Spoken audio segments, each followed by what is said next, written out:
Most people think healthcare is about doctors, hospitals, and treatments. That's only part of the story. The real shift happening right now is that healthcare is becoming predictive, not just treating diseases after they appear, but identifying risks before they become serious. And the system behind that shift is data. Hospitals and researchers are no longer relying only on symptoms. They're using patterns in data to anticipate what might happen next. Think about this in a simple way.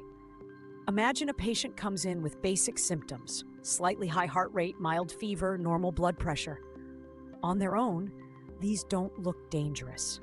But when combined with past data from thousands of similar patients, they might indicate early signs of something serious.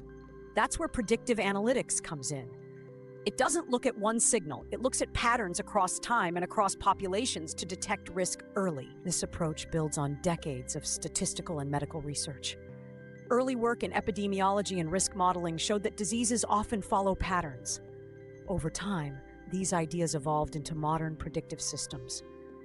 Institutions like Mayo Clinic and Johns Hopkins Medicine now use data-driven models to support clinical decisions, improve patient outcomes, and manage hospital resources more effectively.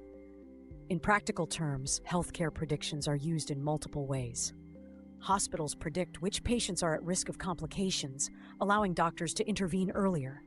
Systems monitor vital signs in real time and alert staff before a patient's condition deteriorates. Data is used to forecast disease outbreaks, manage ICU capacity, and even personalize treatment plans based on patient history. Instead of reacting late, healthcare systems can act early. But here's the critical part. Healthcare data is complex and sensitive. Predictions are not guarantees.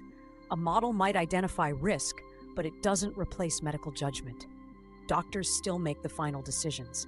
If models are wrong, the consequences are serious. That's why accuracy, reliability, and ethical considerations matter much more here than in many other industries. Now with AI, this field is advancing even faster. Machine learning models can analyze medical images, detect patterns in patient records, and continuously learn from new data. Systems are becoming better at identifying subtle signals that humans might miss. But this also raises challenges: data privacy, bias in models, and the risk of over-reliance on automated systems. At the Learning Studio, the goal isn't just to explain technology, it's to show how it's reshaping critical systems like healthcare. Because once you understand how data is used here, you stop seeing medicine as purely reactive and start seeing it as a system that's moving toward prediction and prevention. And that's where the real transformation is happening.